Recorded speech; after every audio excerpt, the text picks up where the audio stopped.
third topic. So third topic is about, tonight we will discuss about belt. So actually in the book of Affairs, you cannot find kanang belt yung title sa chapter. But ang yung title is Flexible Power Transmitting Machine Elements.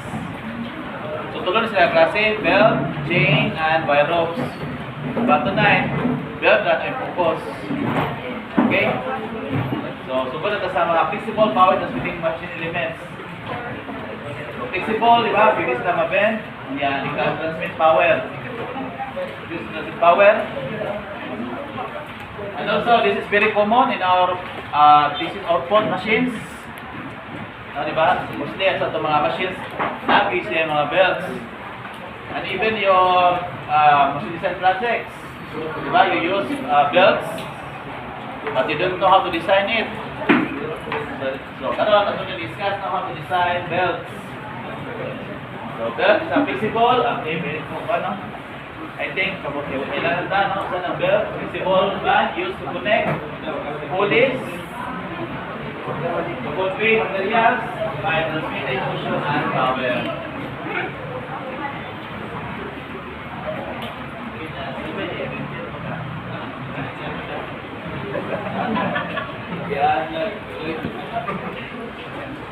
So, mga materials na ito, use of belts, natay, types of belts, natay ito, flat belt.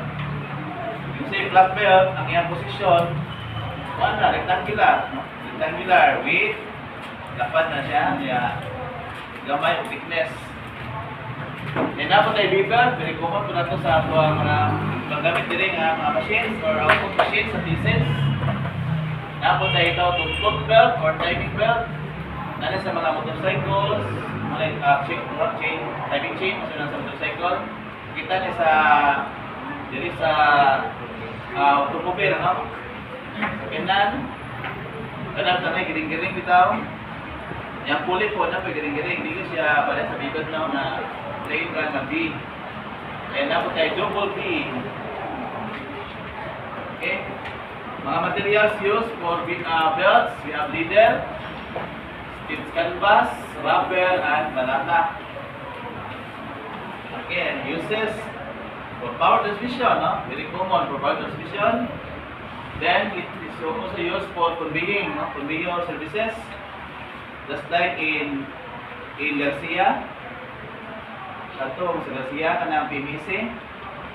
Ang ilang kanang output niya kaning product is kaning limestone. The exported pa na, no? Limestone. So ang i-transport niya, ang gamit niya pang transport sa limestone from the plant to the ship is through conveyor belt, no? Conveyor belt. Elevator, no? Gamit ko sa elevator. Ito sa elevator. Ang types of connections natin ito kung open and cross. Tapos siya sa inyong machine elements. So, when you say open belt connection, wala yung commonly common type of connection of belts. What is siya? Open connection. Yan. When you say cross belt, ang iyang connection na yan as you can see, cross sila. So, para sa open ng cross, o cross na, no? Sa open belt, ang itabuhan na the rotation of the driver, or direction of the rotation of the driver is same to the driven pulley. While in the cross belt, ang iyang rotation sa driver at the driven pulleys, dilit na pareha, no? Opposite ang ng direction. Example, if the driver pulley rotates counterclockwise, if the driver pulley clockwise ka. So, muna gamit sa cross belt, iyak i-change ang rotation or opposite ang rotation, by the way. And ganing cross belt, kita ko dito sa machine shop, gigamit sa drill, ito sa tumakuha nini. Gamit din siya dito para pag-change ng sa rotation or alagay rotation. Then na sa mga galingan. Okay, but ang pinaka-common gyud is kani open, no? So sa problem, kung dili kani state nga open or cross, automatic na siya open. Kaya ang open may pinaka-common nga connection. So tagsa man ang cross, kung na kani cross, state kita sa problem nga cross belt. Okay?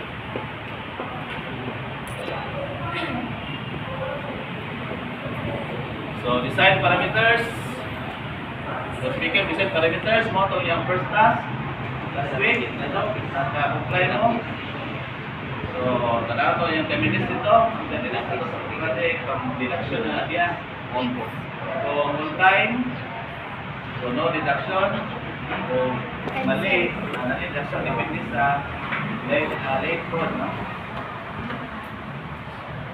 Okay. So we have here an open belt connection. We have two pulleys and connected through belt. So, muli gawin na ito sa pag-derive sa mga formula niya. Itong mga basic formula.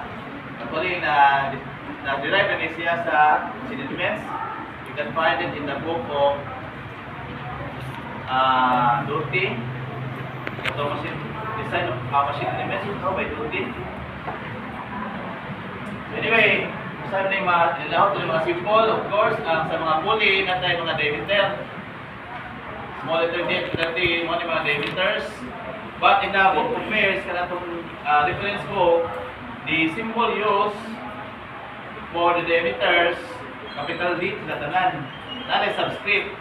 Ang subscript niya, kung driver or the small pulley, ang iyang symbol is, nanay subscript na 1.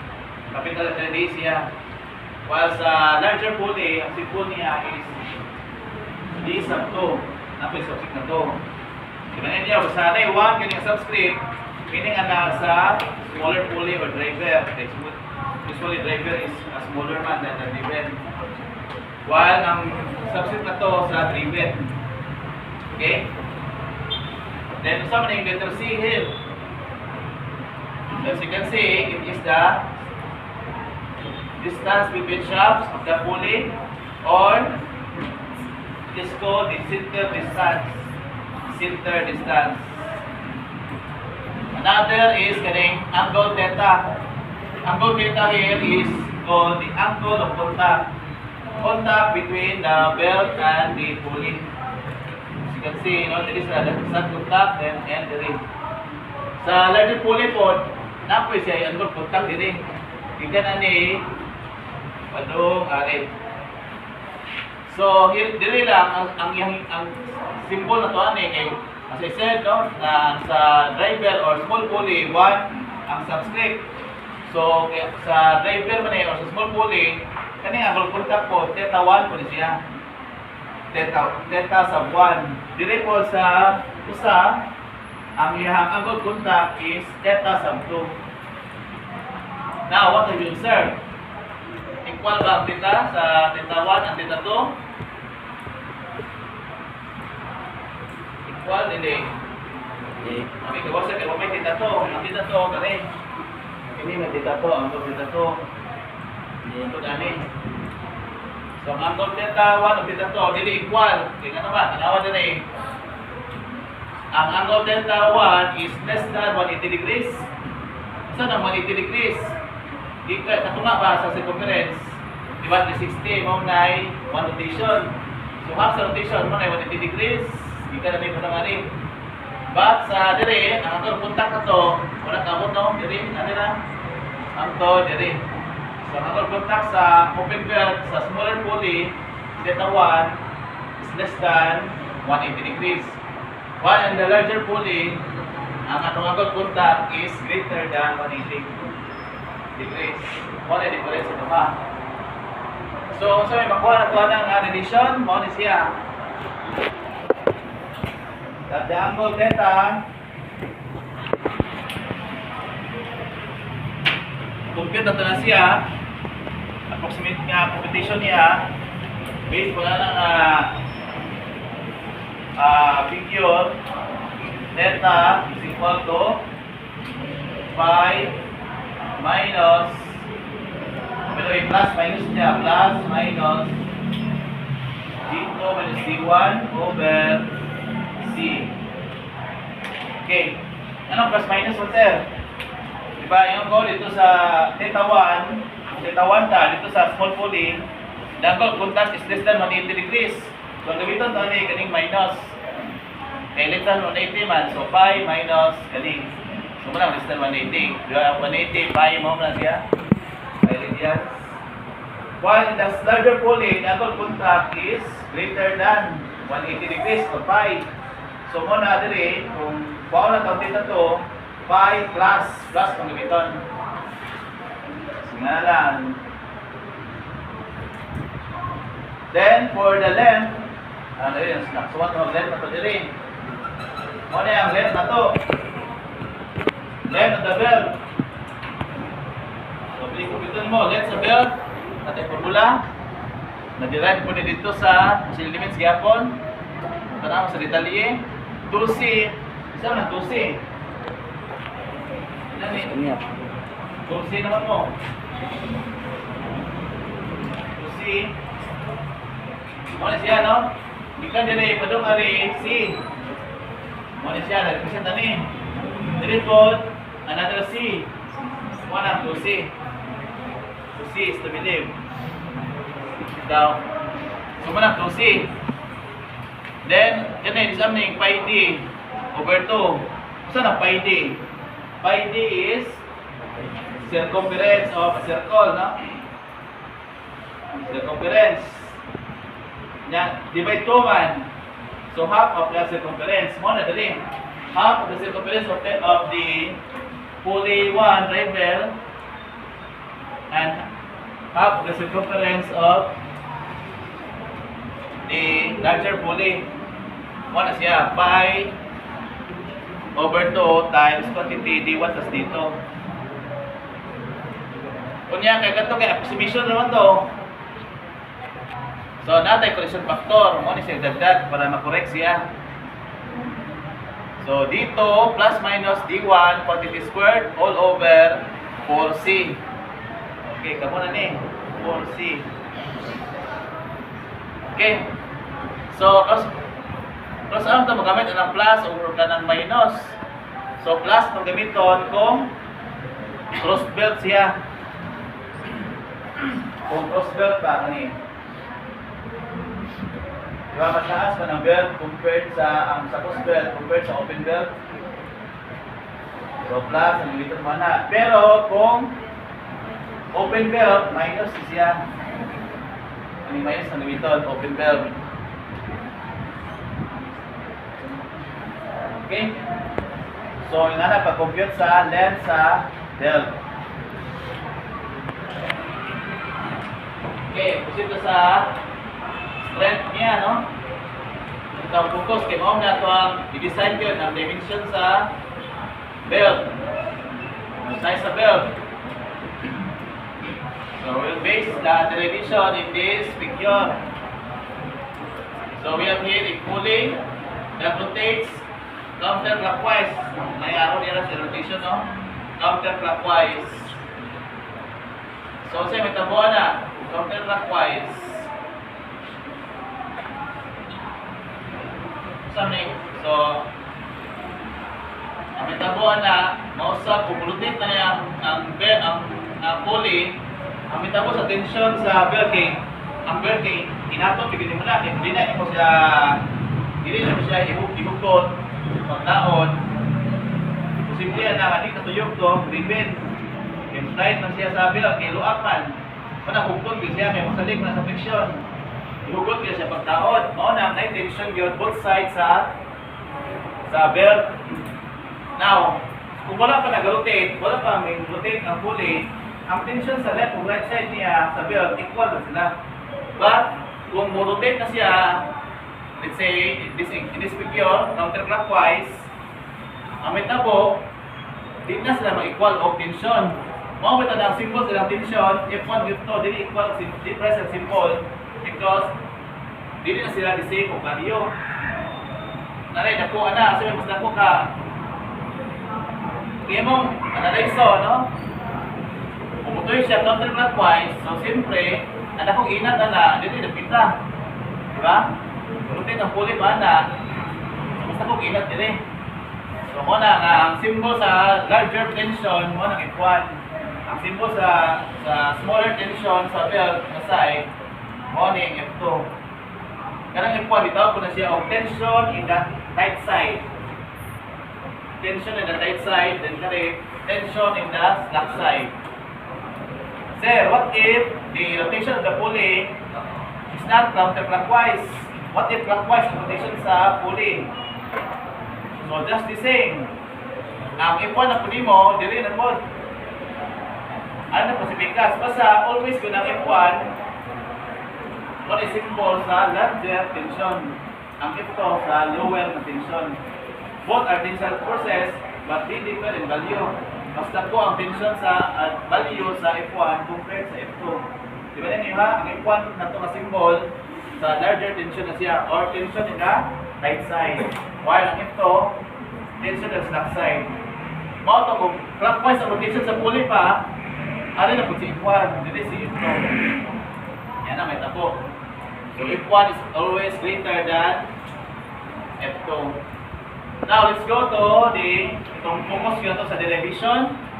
So, dito mag-focus sa a certain part sa belt. Kanang naka-shaded portion. So, one time mo, naka-differential na siya ang mga forces or mga sitaba na. Forces and dimensions niya. Okay, part naman, no? Part na itong i-focus sa differential. Natin po niya, integral, sabi siya na po na parts. So, ililahon sa nila to. So, sa maling P dili. Force P. So, force P, in the book of pairs, ang symbol niya, dili P, kundi N. Capital letter N, ang symbol ni pair sa libro, anang P niya. So, kanang P or N sa book of pairs, mo na ang itawag normal force. Normal force, that is the reaction of the pulley towards the belt. Kaya ang belt mo kay gibira man tulong dili downward. Gibira downward. So, para ma-balance siya, stable, ay for example nga, counter padung sa taas. Mo na reaction sa pulley towards the belt, di ba? Sa law ni Newton, in every action, there is an equal opposite reaction. Mo to i-push, i-pull man sa belt, padung dili down. So, na ang pulley react po pa-up para ma-stable ang posisyon sa pulley belt. So, P, normal force. Ito po normal force siya because ang iyang posisyon is, as you can see, it is perpendicular to the contact surface. Contact between the belt and the pulley. Diba, perpendicular. Ikanang word na normal in engineering, dahil nasa normal ito sa medicine. Atong normal na to is perpendicular, 90 degrees ang relation. Kasi ba? 90 degrees siya, anak. So, normal. So, again, N ang symbol sa pairs. Then, usama ng FP. Dito na ako ha? FP, yeah. Or sa pairs na FN na siya, FN. So, dito na. Kalimot na mo? Okay, magka-board, remote na. Diba, ang muna ang frictional force. Frictional force ba?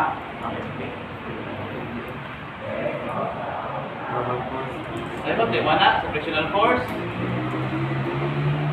Anong kaya na, friction? Okay.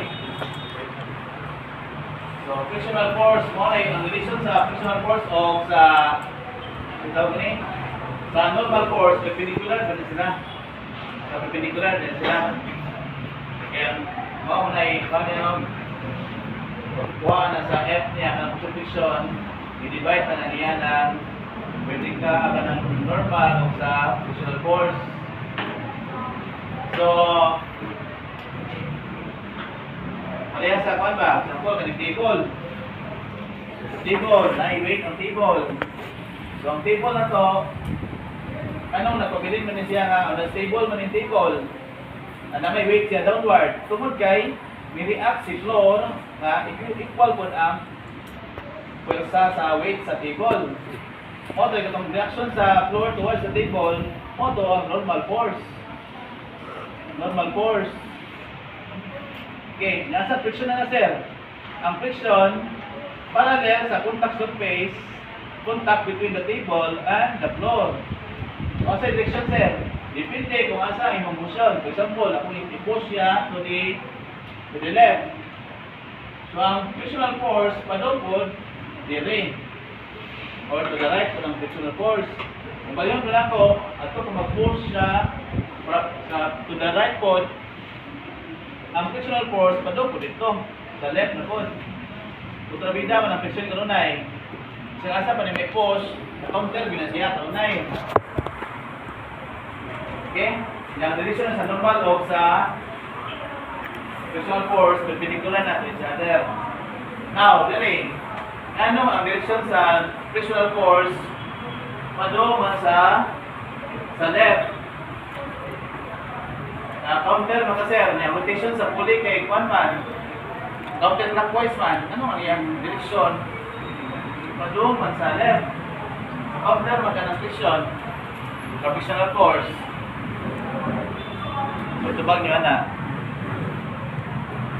Ha?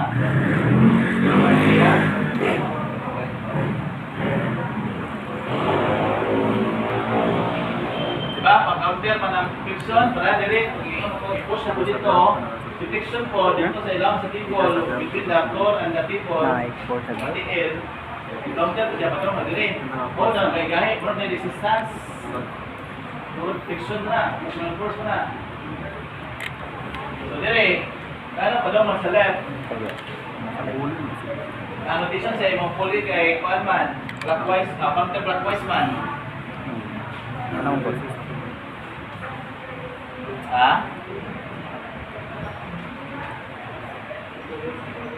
Okay, ano siya no? Let's say, mo na itong pulley. Yung rotation sa pulley na to is counter-clockwise. Kung sa pulley pa ta nag-free body, ang direksyon na to sa frictional force, padong ito, the resistance ng frictional force, di ba? To the right, resistance ng frictional force. Pero, dito, ang atong free body, hindi naman sa pulley. Ito mo nag-free body sa belt. O, nandito, balis siya. To the left siya dito. Anong MN niya or MP. Sabtayin nyo? Kung dili pa tayo nag-free body sa pulley ba? Sa pulley pa tayo nag-free body, ang FN na direksyon to the right. Kaya counter na siya sa rotation. May rotation to kay panaman. So ang friction, tulong dili. The right. Kung sa pulley lang mag-free body, kana free body kayo, hindi naman sa pulley, nag-focus mo na siya sa belt. So muna, panong dito. Nga na, kita na, basta pari sila, kung sa pikas, right, kung sa pikas, left, o dan pulsa niya, direction. For example, kani kitay, i-compress na po niya, i-compress. I-compress na po niya. So kung mag-free body ko, dire, ang direction sa pulsa na to, lang, i-compress na ha. Ako putlon. Ang direksyon sa pwersa ni is compressive force man, padung dito. So, to the right. Total nyo, compressive force man. Pero dili ko sa left side ako. Kung ali ko dili sa left side pa ni? Left side ninyo dahil. Dili ko sa pikas mag-free body ba? Tanawa, ang direksyon sa pwersa, compressive force code. Diba compressive force, ano man, towards the body? Okay, tensor, away man. Diba? Asa naman eh? To the left na, direction niya. Kung galing sa pikas, compressive force, sa pikas, to the right. Kung galing sa pikas, free body, to the left. Sundan na ninyo? Kung kanina ba, ako na yung buwagon na sila, i-compress na sila, akong buwagon, mag-free body ko, compress na dili, to the right. Kumarik sa pikas of everybody to the left. O, kung nga principle diri. Kung diri sa dikit pa na sila, kung diri ka sa pulley, to the right. But, kumanto ka sa belt, to the left. Sabta ninyo? Ano nga to? Tungod kayo, nag-focus na sa belt. Okay? Okay, hapon. Resistance with the friction. Okay. Another is, kung sabi ng C, diha. Kung sabi ng C, yan eh. Di na katong center distance, yun ha. Dahil siya. Sa book ni Pierce, ang symbol niya is DS, dili C. DS. Differential siya, no? One represent sa centrifugal force. Centrifugal force, DS.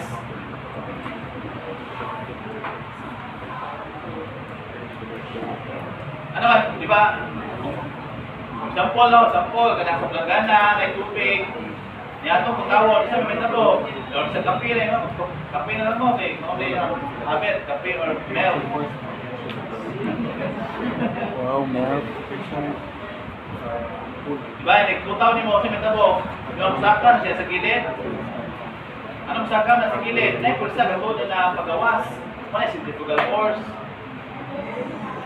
Ano man nagyanan, no? Ano nagyanan nga iba kasi ang banking mo na kanangyanan at nagilid siya. Makurba na mo bitaw. Ano i-banking mo na siya. Para musaka ang friction kay aki dito namin sa centrifugal force. So, madaog sa centrifugal force, malapay siya dito. So, ayun ko na. Kusog mo ito sa bada. Yung lapos kaya Muli ko kasi ito 20. Ito 20 lang kan mo.